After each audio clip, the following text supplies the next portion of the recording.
টাতে গজল বলছি, অসুবিধা হচ্ছে কথা না? মাশাআল্লাহ।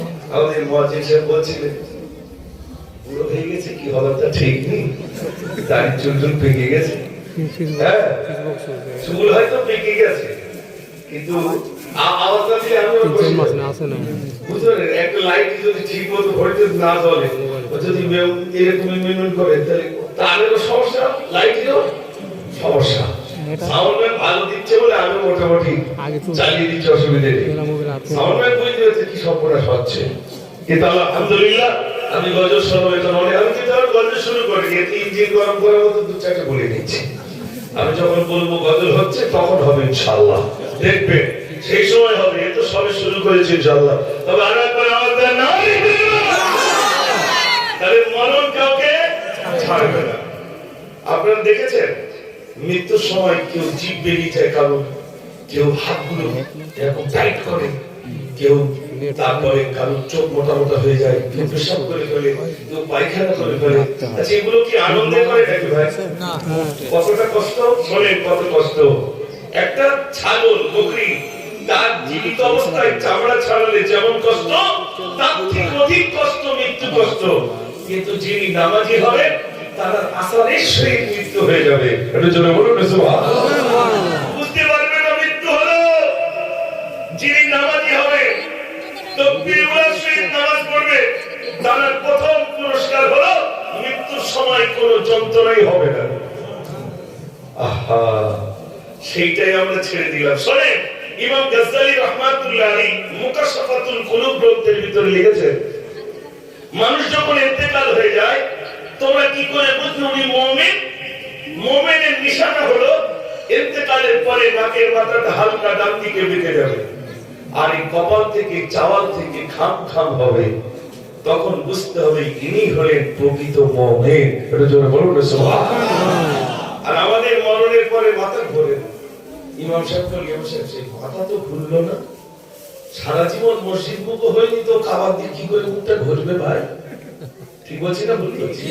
যিনি মুমিন হবে ইন্তেকালের সাথে সাথে ঘাটটা ঘুরে যাবে, ওর ইচ্ছা করে ঘোরাতে হবে না, অলরেডি ঘুরে যাবে। আল্লাহ কিয়ামতের দিন জিজ্ঞেস করবে নামাজ পড়তিস? বান্দা তখন আল্লাহর সাথে একটু চিঠিবাজি করবে, আল্লাহ কোন ওয়াক্ত বাদ দিত না। আল্লাহ বললেন ওয়াসজুদুলি, ওই সিজদা করতে কি আর সিজদা করতে পারবে না। মাথা, আচ্ছা আপনি বলুন মাথা ভাঙা যদি প্র্যাকটিস না থাকে, ইমাম সাহেব যদি বলে মাথা ভাঙা দেখাও, দেখাতে পারবেন না? দেখাতে পারবেন না। পুরো তো কি করে করবেন? প্র্যাকটিস নেই তো, সব চর্বি হয়ে গেছে। তা আল্লাহর সাথে জিজ্ঞাসা করবেন ওয়াসজুদুলি, ওই সিজদা করতে পারবে না। মানুষের যে ইন্তেকাল হয়ে যাবে তার প্রথম বন্ধু দুনিয়া চলে যাবে।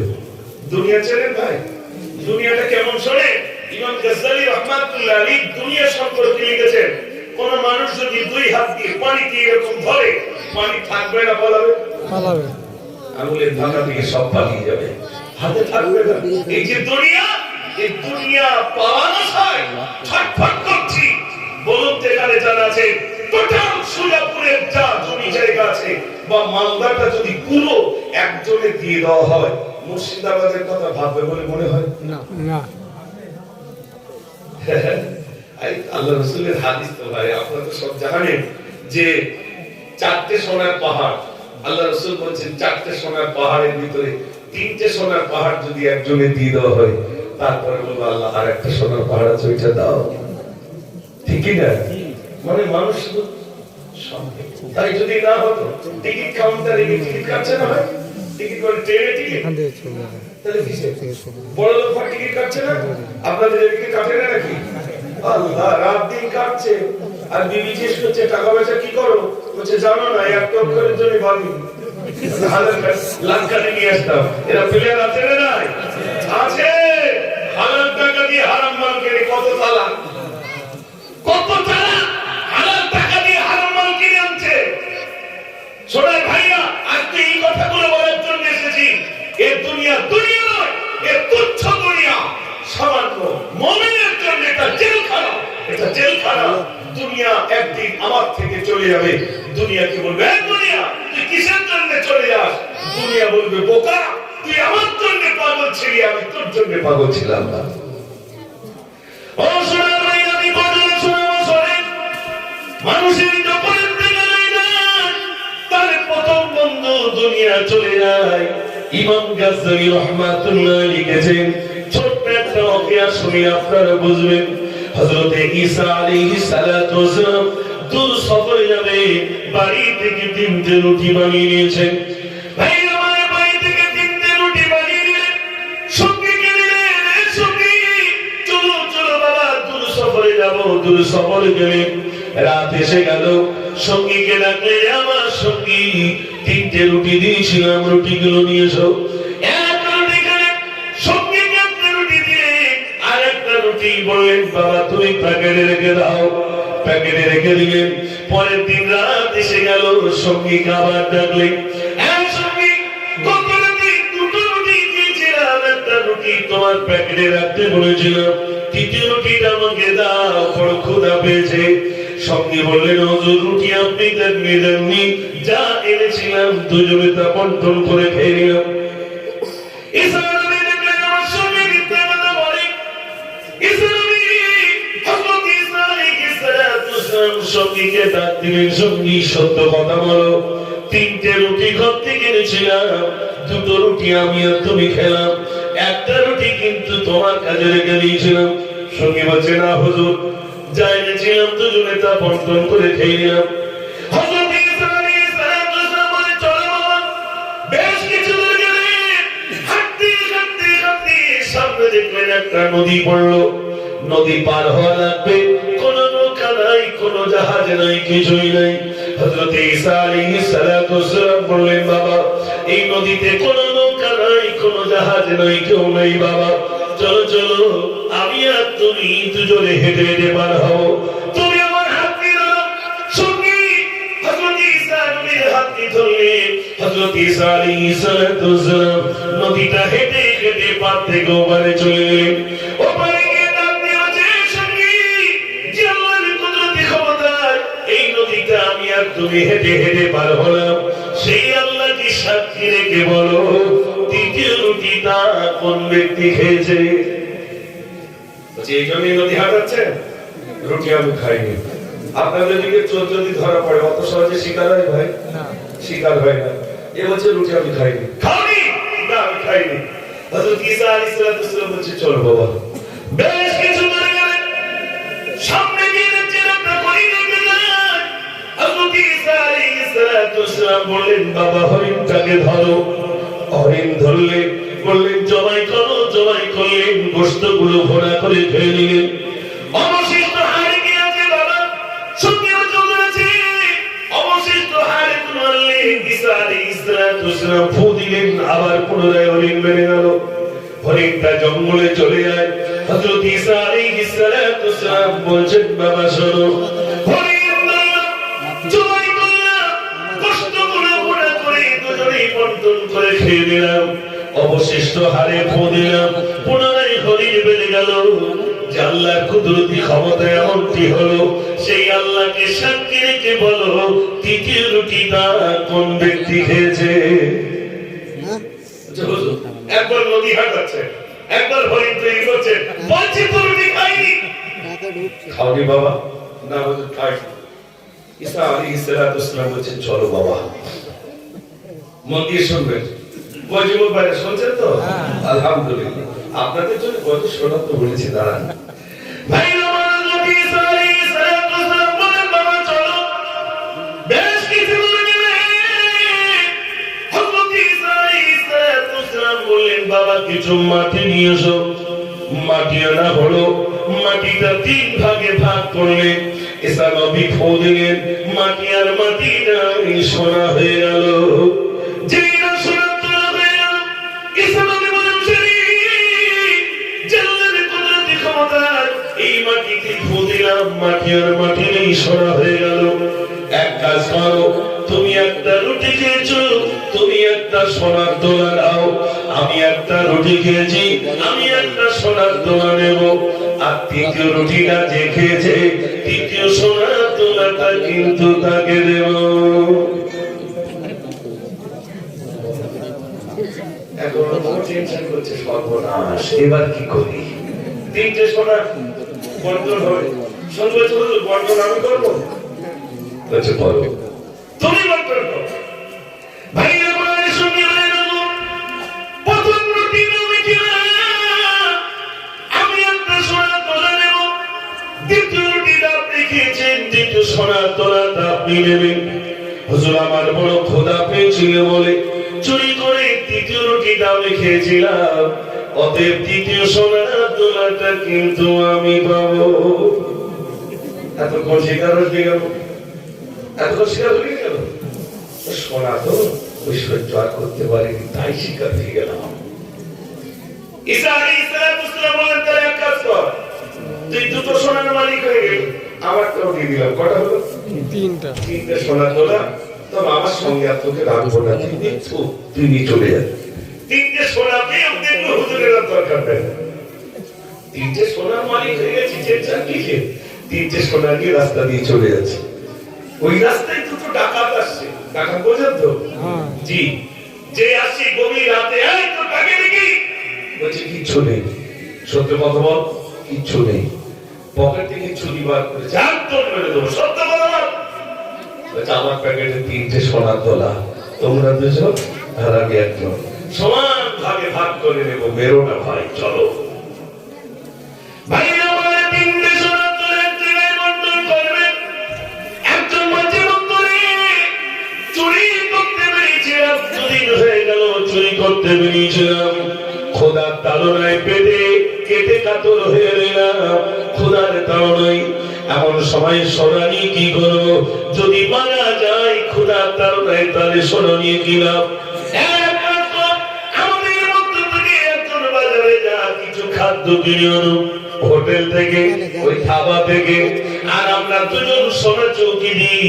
একজন চলে গেল বাজারে, যে চলে গেল মনে করুন বোঝানোর জন্য বলছি, হোটেলে চলে গেছি, বলছে ভাই আমাকে ভাত দেন, ভাত খেয়ে নিল, বলছে দুটো পার্সেল করে দেন, দুটো পার্সেল করে দিল, এ প্যাকেটও বিষ দিল, ও প্যাকেটে বিষ দিল। বলছে বন্ধু রে তোরা দুজন বিষ মাখা খাদ্য খাবি, আমি তো জনের মতো হোটেল থেকে কিনলাম, তোদের জন্য বিষ মাখা খাদ্য নিয়ে যায়, তোরা দুজন খাবি, তোরা দুজন তো মারা যাবি, তিনটে সোনার মালিক আমি একা হব। ওর টার্গেট সোনা আমি নেব। যে দুজন সোনা চৌকি দিচ্ছে ওরা দুজন বলছে বন্ধু ও তো খাদ্য আনতে গেছে, তুমি ছুরি ধার দাও, যেই না আমাদের সামনে আসবে পেটে মারবো ছুরি, ও তো মারা যাবে, তিনটে সোনার মালিক আমরা দুজন হব। এখন সোনাকে পায়, ঘুমাচ্ছেন না তো? ঘুমালে কিন্তু সোনা ভাগার হবে, এই জন্য ঘুমালে হবে না, একটু জোরে আওয়াজ দেন না। লাইফে অনেক গজল লিখেছে আলহামদুলিল্লাহ, তবে চুল কাঁচা অবস্থায় মালদে আসতে পারে, পাকা অবস্থায় আসতে হলো। যখন কাঁচা ছিল তখন আর মানে গতিটা আরো বেশি ছিল তো নাকি, কিন্তু চুল পেকে এসেছি আপনাদের কাছে, আমি শোনাবো বন্ধুরা। আমি লিখেছি অনেক গজল, যেমন একটা গজল লিখেছিলাম,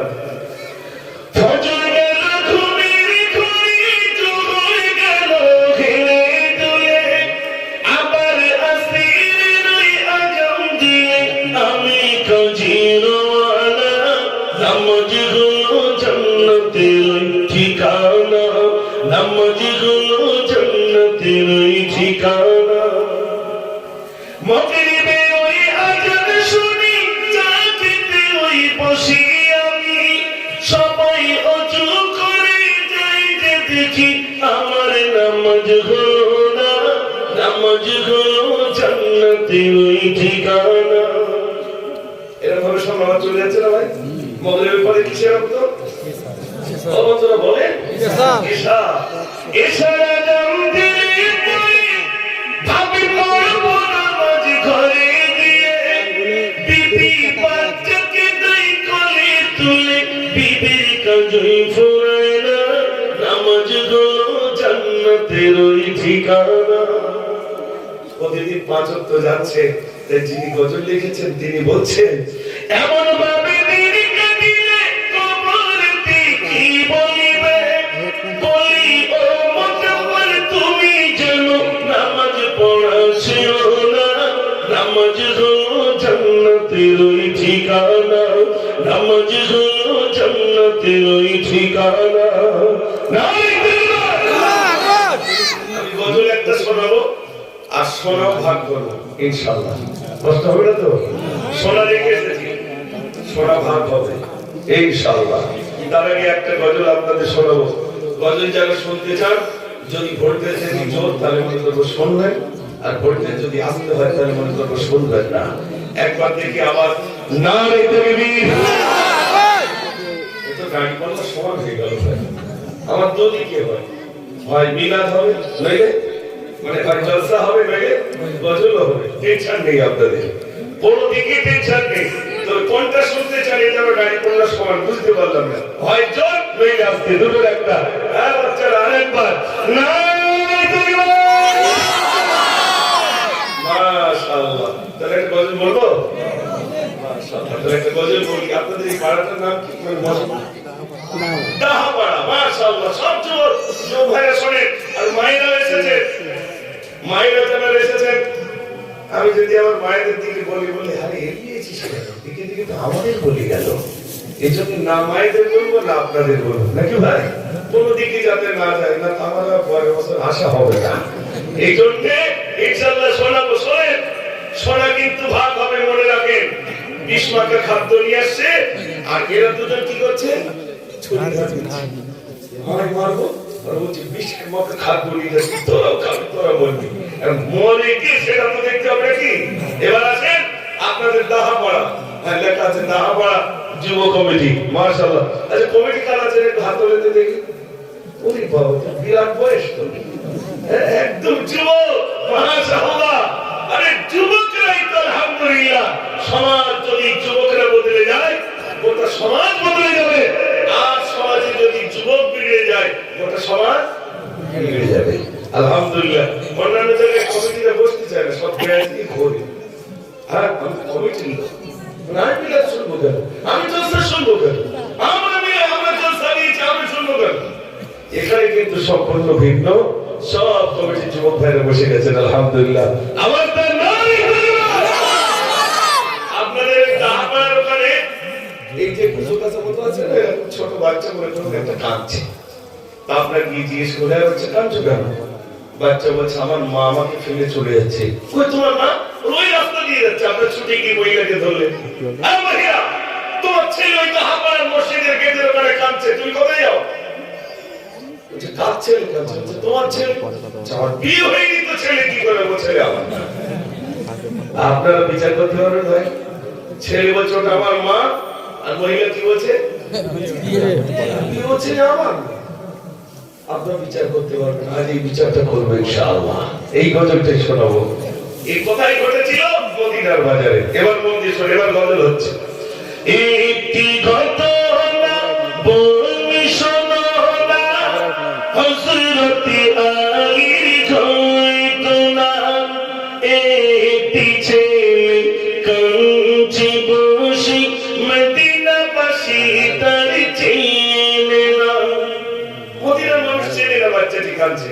তো মদিনার যুবকেরা ছুটে এসে জিজ্ঞেস করছে, মদিনাবাসী ছুটে এলো, ও ছেলে তুমি বলো না, কাঁদছো তুমি এমন করে, কি বেদনা শোনাও না, কোথাও হতে এসেছো তুমি, তোমার নাম কি বলো না, সত্য কথা বলিতে হবে, নইলে মোরা যাবো না। দাহাপাড়ার যুবক, বাচ্চা কাঁদছো কেন? কি হয়েছে?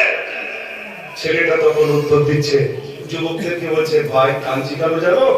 কেন? ছেলে বলে মদিনাবাসী, ওই দাঁড়িয়ে মোর জননী, আমায় ছেড়ে চলে যখন, বেদনা আসে তখনই, মায়ের মতো ভালোবাসা আর তো আমি পাবো না।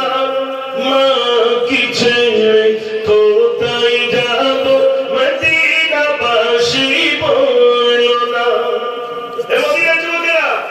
মহিলা চলে যাচ্ছে, আল্লাহর কসম খেয়ে বলছে আমার মা। মদিনার যুবকেরা ছুটলো মহিলার কাছে, হ্যাঁ মহিলা তোমার ছেলের কাছে তুমি কোথায় যাও?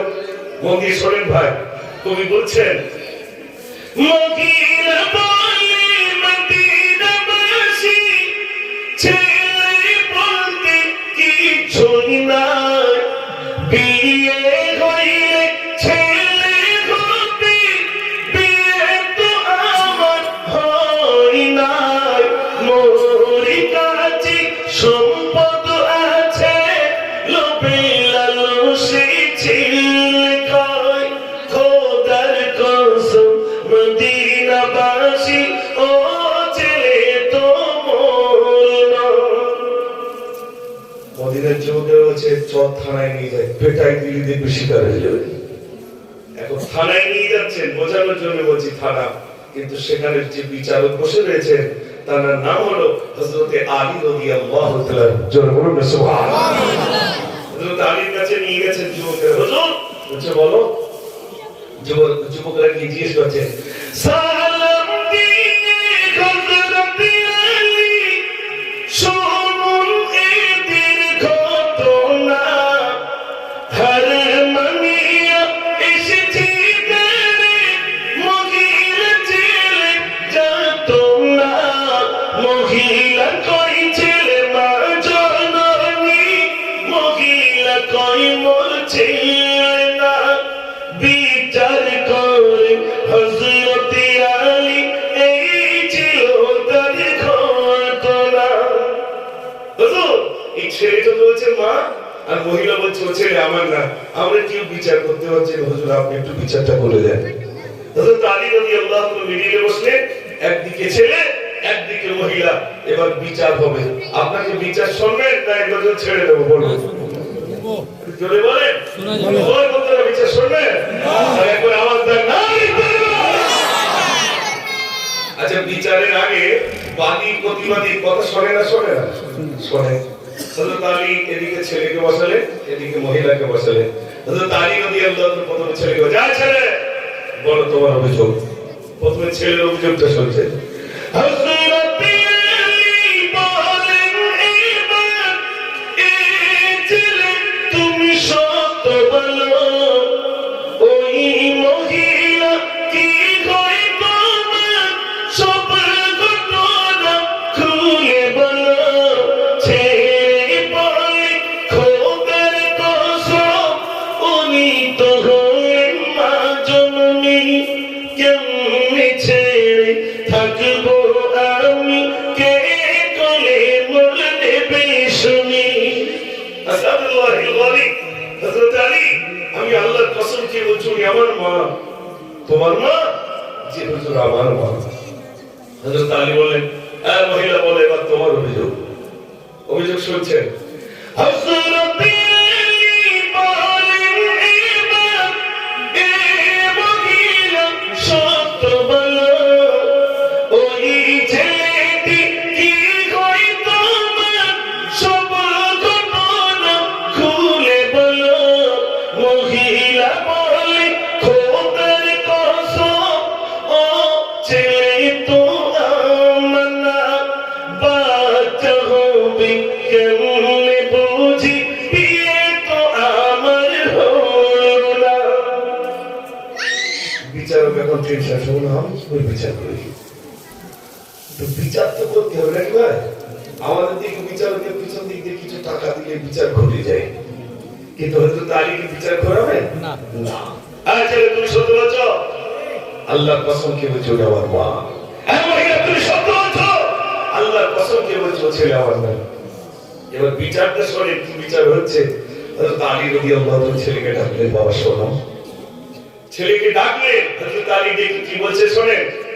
হযরত আলী বলেন এবার এই ছেলে তুমি শোনো তবে, আমি যদি বাপ হই তোমার ফাতিমা তোমার মা হবে, কান্না তুমি বন্ধ করে বলো তো তুমি রাজি হবে।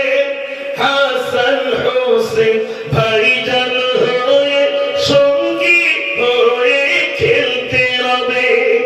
জোরে বলুন না সুবহানাল্লাহ। একটা অপশন দিলে, বাচ্চা আমি যদি তোমার আব্বা হই, ফাতেমা যদি তোমার মা হয়, হাসান আর হোসেন যদি তোমার ভাই হয়, তোমার কি কোনো দুঃখ আছে? ছেলে কি উত্তর দিচ্ছে শোনেন। ছেলে তখন বলছে, ছেলে বলি হযরতে আলী, চাই না আমি ওই জননী। ওমার দরকার নেই। কোন মা বলে তো ভাই? যে মা বলছিল ও ছেলে আমার না, ওমার দরকার নেই। তাহলে দরকার কার?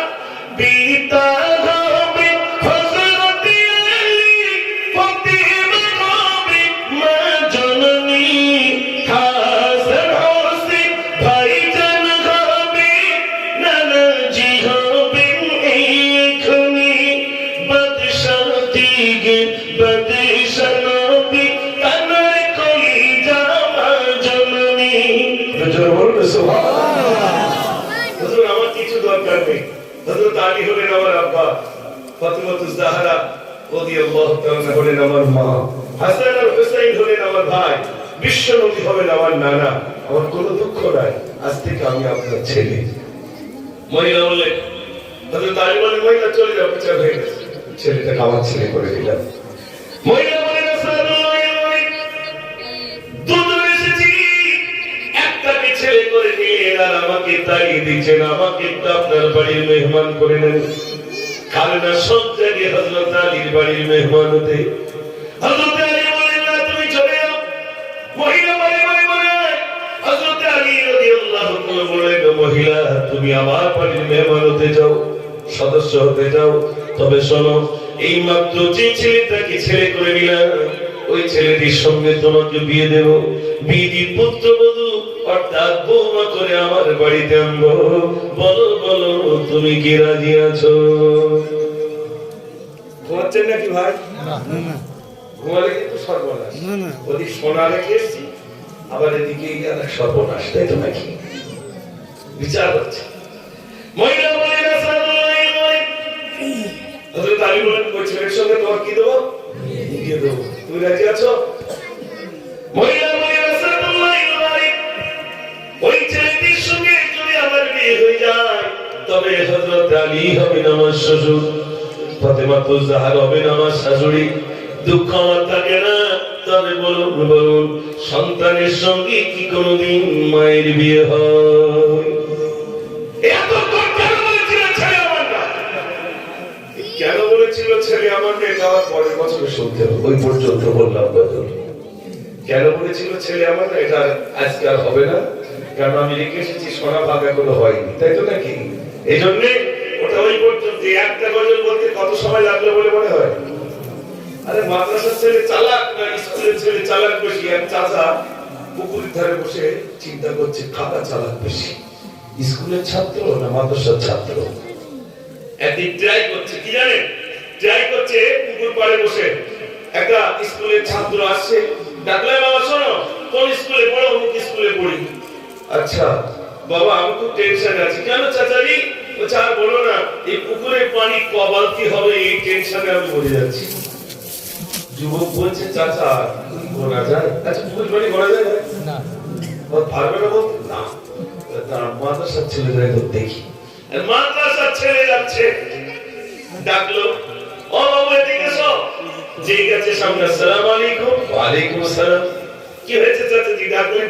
বলছে বাবা খুব টেনশনে আছি। কি টেনশন? এই পুকুরের পানি কবালতি হবে, এই টেনশনে আছে। ওই টেনশন? পুকুরের মতো বালতি হলে এক বালতি, পুকুরের হাফ হলে দু বালতি। বলছে তোকে মাদ্রাসায় দিয়েছিল কেন? বলে বড্ড চুরি করতাম। বুঝতে পারেন কি ভাই? চালাক কারা? আপনারা গজল শুনতে চেন, একই গজলে করিনি, তার মানে পুকুরের মধ্যে এক বালতি ধরেছি।